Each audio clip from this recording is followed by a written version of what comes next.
सबसे पहले याद दहानी, फील्ड मार्शल आसिम मुनीर की रिटायरमेंट में 97, जी हां 97 दिन रह गए।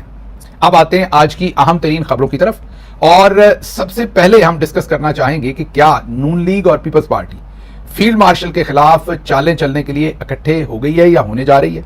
और यह भी डिस्कस करेंगे कि पहली बार हम ये देख रहे हैं कि ऐसे टाउट सहाफी जो फील्ड मार्शल और उनकी पूरी रिजीम का हर पॉइंट ऑफ व्यू पूरे तन मन धन की बाजी लगाकर प्रमोट कर रहे थे, पहली दफा वो भी डिपार्चर ले रहे हैं, थोड़ा सा पीछे हो रहे हैं फील्ड मार्शल से।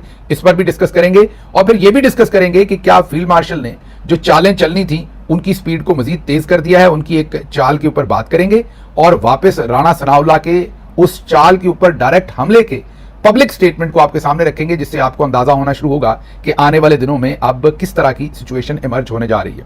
लेकिन इस सबसे पहले सुहेल वड़ाइच साहब की खबर ले लें, और उन पर अब इस्लामाबाद में एक और FIR दर्ज करने की दरखास्त हो गई। मैंने आपको कल परसों ही बताया था कि ये जो नामालूम होते हैं ये सबको मालूम होते हैं। जब इस तरह की नामालूम किस्म की FIRs की दरखास्तें आना शुरू हो जाएं और पुलिस उन दरखास्तों को लेना भी शुरू कर दे, इंपॉर्टेंट बात यहां यह है, तो उसके पीछे जनरल साहबान होते हैं।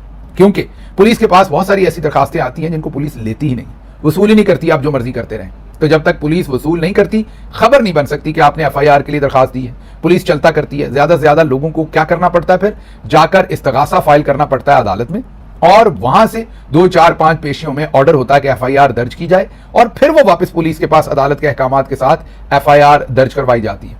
तो यहां ऐसा कुछ नहीं हो रहा। यहां जो नामालूम है वो सबको मालूम है, वो सुहेल वड़ाइच के खिलाफ FIR की दरखास्त देते हैं और पुलिस रख लेती है और बता देती है कि हाँ हमारे पास दरखास्त आ गई है, देखते हैं FIR दर्ज करते हैं कि नहीं। वाज़े तौर पर पाकिस्तान के जो टॉप के मिलिट्री जनरल्स हैं वो इसके पीछे हैं। अब ये सब कुछ क्या हो रहा है इसको हमने पिछले व्लॉग्स में काफी एक्सप्लेन किया, आने वाले दिनों में मजीद इसको एक्सप्लेन करेंगे जैसे जैसे ये सिचुएशन चेंज होगी। जो हमने आपको खबर दी थी वो अभी तक दुरुस्त निकली है कि सुहेल वड़ाइच साहब को पाकिस्तान आने से रोक दिया। जो हमारी इनिशियल इतला थी वो 1 हफ्ते का टाइम था जो गुजर चुका। मैंने तब भी आपको कहा था कि वक्त शायद अब लंबा हो जाए। अब देखते हैं वो बेचारे कब पाकिस्तान आ पाते हैं, क्योंकि उन्होंने तो अपना तन मन धन छोड़े, अपना सब कुछ ही, अपना मेरा मतलब है सहाफती जो लंगोट था वो भी उतार के इसी आग में भस्म कर दिया, क्योंकि वो बहुत दूर निकल गए जन साहब के मामलात को प्रमोट करने। लेकिन चले उनके साथ क्या होता है क्या होगा इस पर बात करते रहेंगे। अब जरा वापस आते हैं जो मैंने आज की आपको टॉप स्टोरी बतानी। सबसे पहले तो सफरा हो रहे हैं सियासतदान, उनको पता है कि अब बहुत जल्द नैब के केसेस इनके खिलाफ बन रहे हैं। हमने आपके सामने चंद दिन पहले खबर रखी थी कि पंजाब गवर्नमेंट के अंदर हमें पंजाब गवर्नमेंट के जो ऑफिशियल्स हैं, मतलब जो सेक्रेटरीज हैं, ब्यूरोक्रेट्स हैं, उन्होंने हमें बावसूख जराए कह लें, उन्हें आप मुसद्दका बात कह लें, क्योंकि ये मैंने आपको कहा था कि इस खबर की हम पूरी जिम्मेदारी लेते हैं। आज फिर उसे रिपीट कर रहा हूं कि पंजाब गवर्नमेंट के बहुत सारे डिपार्टमेंट्स में फौजी भाई आ चुके हैं और वो फाइलें चेक कर रहे हैं। जाहिर है एजेंसीज के, ISI के, MI के, डिफरेंट इदारों के इनके लोग वहां पहुंच गए हैं और वह ब्यूरोक्रेट से पूछ रहे हैं कि किस किसने कितना माल बनाया, हमें बताओ, ठेका कॉन्ट्रैक्ट कहां क्या गया, ये पिछले 3 साल में कितनी करप्शन हुई है ये हमें जरा बताइए।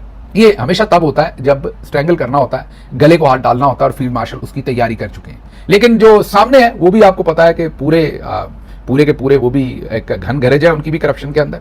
नून लीग हो या पीपल्स पार्टी, वो भी तंत्री हैं बहुत बड़े, उन्होंने भी अब तैयारी शुरू कर दी है। तो सियासतदानों में असासे छुपाने के लिए कोशिश शुरू, पीपल्स पार्टी के अराकीन की कानून साजी की कोशिश। डॉन अखबार की रिपोर्ट है और वो कह रहे हैं कि पीपल्स पार्टी की शाजिया मरी और सैयद नवीद कमर की जानब से बिल लाया गया है कि जो अराकीन पार्लियामेंट है उनके असासों की राजदारी का मुतालबा किया।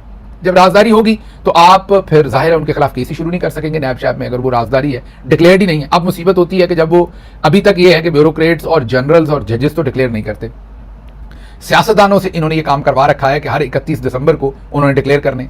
जब उन्होंने डिक्लेयर करने अपने असासे तो वहां से इन्हें पता चल जाता है और फिर ये केसेस बनाते। अब वो कहते हैं कि हम जितना मर्जी लूटे, जितना मर्जी खाएं, लेकिन हमें भी आप वाली सहूलत होनी चाहिए, मतलब जजेस वाली, जनरल्स वाली, ब्यूरोक्रेसी वाली और बड़े बड़े तंत्री जो जर्नलिस्टिक ग्रुप हैं उन वाली। हमारे पास भी ये सहूलत होनी चाहिए कि हम भी अपने असासे डिक्लेयर ना करें। इसके लिए बाकायदा कानून साजी की कोशिश शुरू कर दी गई है। पीपल्स पार्टी बिल ले आई है और हमारे जराए बता रहे हैं कि नून लीग इसमें शामिल है, सारी डिस्कशन के अंदर शामिल है, मिलकर खेल रहे हैं।